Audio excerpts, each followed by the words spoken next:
خوشبختم که امروز این فرصت رو دارم تا با شما گفت و شنودی داشته باشم و به خصوص با مطبوعات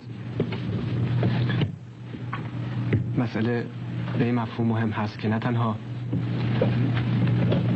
فکر میکنم که در این فرصت دانستن حقایق و مطلع بودن از اوضاع سیاسی و اجتماعی مملکت و اوضاع هم‌میهنانمان چه در داخل و چه در خارج حائز اهمیت فوق‌العاده‌ای هست، بلکه فکر میکنم یکی از گروه افرادی که نقش خیلی مهمی و حیاتی و مؤثری میتوانند داشته باشند در راه هدایت و راهنمایی هم‌میهنانمان در راه این مبارزه و نجات مملکت خود شما آقایون و خانم‌ها هستید. با وجود این همه مشکلات و گرفتاری هایی که هم‌میهنانمان به خصوص آنهایی که در داخل هستند باش مواجه بودند، ترور، کشتار، شرایط زندگی فوق‌العاده مشکل، وجود جنگ و نبودن کوچکترین آزادی خاص سیاسی و حتی اجتماعی و فردی، به مبارزاتشون ادامه دادند و از خودگذشتگی بی‌نظیری نشون دادند. و به خصوص فکر میکنم که جای افتخار زیادی هست برای ما ایرانیان که دیدیم مملکتی که هیچ نیروی غیر اتمی خواب حمله کردن به اون رو نمی کرد به مملکت ما حمله کرد، ولی برادران نظامی ما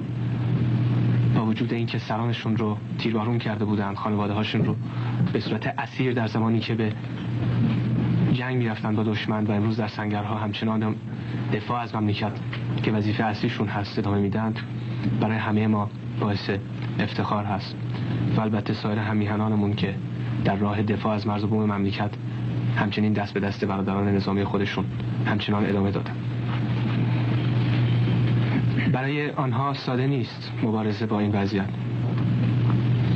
چرا که امروز جان افراد در خطر است. امروز کوچکترین حرکتی، اظهار نظری باعث این می شود که بسیاری از هم‌میهنانمون جانشون از دست بدن. حتی تا اونجایی که من میدونم فرضاً در مراحلی از مبارزه برخی از کارگران اعلام اعتصاب داده بودند که سر اعلام اعتصاب حتی آنها رو تیرباران کردن. شاید وضعیتی که در مملکت ما موجود هست تا به حال در تاریخ جهان دیده نشده باشد، از حکومت‌های استبدادی و شرایط اختناقی که بارها در تاریخ مشاهده شد در رژیم‌های مختلف و در قرن‌های مختلف. تصاویر وحشتناکی در فکرمان هست، اما فکر می‌کنم که تصویری که امروز در ایران دیده می‌شود واقعا غیر قابل تحمل برای هیچ انسانی در دنیا باشه، نه تنها هم‌میهنان ما بلکه تمامی جهان. و فکر می‌کنم که هیچ کسی نیست در این دنیا که در باطن با این شرایط غیر انسانی که در مملکت ما موجود هست موافق باشد یا تحمل دیدنش رو داشته باشد. اما سوال پیش میاد که پس چرا تا کنون تغییری مشاهده نشد؟ چرا با وجود این همه مشکلات و گرفتاری و نارضایتی ها این حکومت همچنان پابرجا هست؟ این سوالی است که دائما از من میشه. من فکر میکنم که قبل از هر چیزی باعث هدف خودمون رو دقیقاً بشناسیم و با دشمن واقعی مبارزه بکنیم، نه با خودمون. و اگر من 5 سال اخیر رو بخوام به این مفهوم ایرادی گرفته باشم، در اینجا این نیست که کاری نشده، خیلی کارها شده، خیلی افراد بودن که زحمت کشیدن، از خودگذشتگی نشون دادن و به هر راهی که فکر می‌کردن صلاح مردم بود سعی کردن به مبارزه کردن. فرضاً خود من مطلع میشم که به دلایلی روحیه ضعیف شده یا افراد ناراضی هستن. فکر میکنم بیشتر به خاطر این هستش که ما کمتر توجه داشتیم به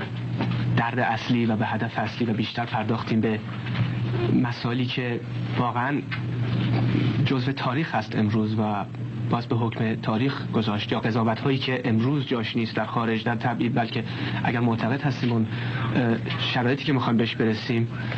به یک حکومت دموکراتیک، به اون قانون اساسی که درش آزادی های افراد تامین هست و نیروی دادگستری قوی که هرگز نبوده به اون مفهوم باشد که به این شکایت ها رسیدگی بکند، بایستی به فکر هدف باشیم و امروز در لس آنجلس یا پاریس یا لندن جای مطرح کردن اون اختلافات گذشته یا دلگیری هایی که داشتیم نیست. من فکر میکنم که اینجا واقعا میخوام با شما برادرانه صحبت کنم. فکر هم نسلان خودم هستم به خصوص که شاهد این صحنه های مبارزه بودند و اگر از دید سیاسی من متوجه هستم که ما با همه جور افراد، افکار و سنهای مختلف با تجربیات مختلف سر و کار داریم، اما چه چیزی رو واقعا در صحنه عرضه کردیم که بتونه اون جلب اعتماد کافی رو و اون مقدار از خودگذشتگی و فداکاری و در اختیار قرار گرفتن یک حرکتی از جهت یک فرد مبارز ایجاد کرده باشیم که ما رو به هدف نهایی برسونه. مسلماً اختلاف نظر و اختلاف سلیقه هست. طبیعی است که هر کسی ممکنه ایدئولوژی سیاسی خاصی داشته باشه،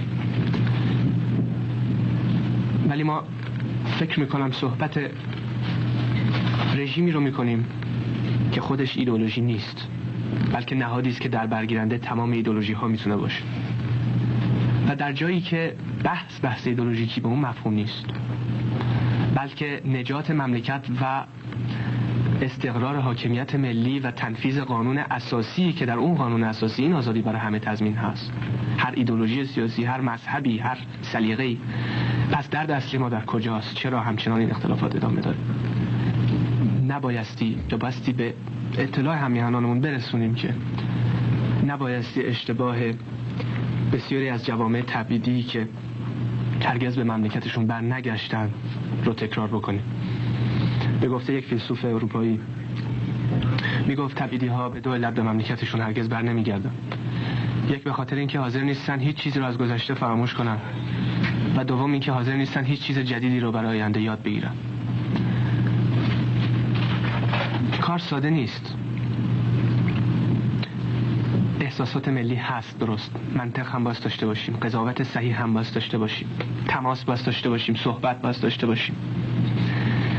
بحث بایستی داشته باشیم، اما این بایستی در محیطی باشه که همه درش یکسان دیده بشن، در یک مقام. در این مبارزه‌ای که داریم هیچ کسی بر دیگری ارجحیت یا اهمیت بیشتری ندارد، هر سنی، هر جنسی، هر عقیده‌ای. اگر هدف نجات مملکت باشد و اگر هدف جواب دادن به خواسته اکثریت همیهنانمون که چیزی جز برگشتن به دورانی که امنیت داشتن، صلح داشتن و رفاه داشتن، وظیفه ما رو روشن میکنه و این دینی است که بایستی ماهایی که در خارج هستیم و لااقل برخلاف اونهایی که در داخل ندارن این آزادی رو به راحتی میتونیم در ممالکی که سمبل آزادی هستن صحبتی بکنیم، صدایی به دنیا برسانیم که ملت ایران همچنان زنده هست و هرگز روحیه ملی خودش رو از دست نداده و نخواهد داد و همین روحیه ملی هستش که سرنوشت‌ساز خواهد بود و سرنوشت مردم مملکت رو روشن خواهد کرد به تصمیم و اراده خود اون ملت، نه به یک سیاست تحمیلی خارجی یا مزدورانی که همیشه در مملکت مشغول به کار بودن و اغفال مردم، کما اینکه دیدیم این شرایط رو. ما هستیم که باید این صدا رو برسونیم. من امروز در خارج از مملکت هستم، در جایی که امید داشتم در میان همیهنانمون بودم در داخل، ولی خب چه کار میتونم بکنم؟ من فکر میکنم که راه حلی که پیشنهاد شده و اون هم الهامی بود که از همیهنانم گرفتم در ایجاد یک سازمانی که در برگیرنده این حرکات ملی باشه، ولی به خصوص با این فلسفه که برخلاف شرایطی که گروه‌های خود ساخته خودشون رو به مردم تحمیل بکنن، حرکتی باشه که زایده خود مردم باشه، با مشارکت خود مردم به وجود بیاد. راه حلی است که همطور که مطلع هستید ایجاد این شوراهای مشروطیت هست و به دنبالش تشکیل شورای عالی مشروطیت و هیئت اجراییش. من همیشه اصرار داشتم که نمیخواهم در کارهای سیاسی دخالتی داشته باشم و نباید هم داشته باشم، اما فشاری روی من بود در عرض این 4 سال گذشته که سرانجام طاقت نیاوردم و باز میگم این دخالت سیاسی نیست، بلکه توصیه‌ای است که برداشت خود شما نتیجه خواهد بود که آیا میپسندید و راه حل رو میپذیرید یا خیر. ولی من میخواستم لااقل نقش خودم رو در آنجایی که همیشه جزو مردم هستم، نه در مقابل مردم، حرکتی مردمی ایجاد بشه که واقعا درش مردم سهیم باشن، خودشون تصمیم بگیرن چه کسی باستی نمایندهشون باشه، چه کسی باستی فرزن انتخاب بشه. و علت اصلیش هم این هستش که فکر نمی کنم هیچ کسی هرگز، نه فقط در مورد مملکت خودمون بلکه هر ملتی در دنیا حاضر باشه تا حد نهایی خودش رو در اختیار سازمانی بگذاره و دستور اون سازمان رو یا افراد اداره کننده اون سازمان رو قبول بکنن بدون اینکه کوچکترین دخالتی در انتخاب اون افراد یا ندادن نظر خودشون یا تعیین کردن سیاست اون سازمان یا تعیین محدودیت‌های کار اون سازمان نداشته باشن. در این مدت بارها شنیدید که مسئله به جبهه رفتن و پشت مرز نمیتونم گروه‌های مقاومت ایجاد کردن و به اصطلاح نهایتاً لشکرکشی کردن از خارج مرز پیشنهاد شده بود. اما کی باید توصیه رو بکنه؟ کی باید انتخاب بکنه؟ چه کسی صلاحیت تشخیص صحیح راجع به این که کدوم شخص مورد نظر هست رو واقعا میتونه داشته باشه؟ در جایی که در مملکت با داشتن تمام وسایل ممکن حتی رهبر براش مشکل هست این کار رو بکنه، چه برسه در زمانی که در خارج از مملکت هستیم بدون داشتن این تشکیلات لازم. اصلا چرا تشخیص باز با فرد باشه؟ تشخیص باز با مردم باشه. اگر اون رهبری که میخواهید من باشم در اون نقشی که قانون اساسی معین کرده و در فلسفه نهاد سلطنت مشروطه هست میخواید داشته باشیم، بدانید که من در کنار شما هستم روحاً و معنویاً، ولی نمیخوام رول اون رهبری رو بازی کنم که همگی فقط متکی به دید و تشخیص و نظر اون شخص خاص باشن،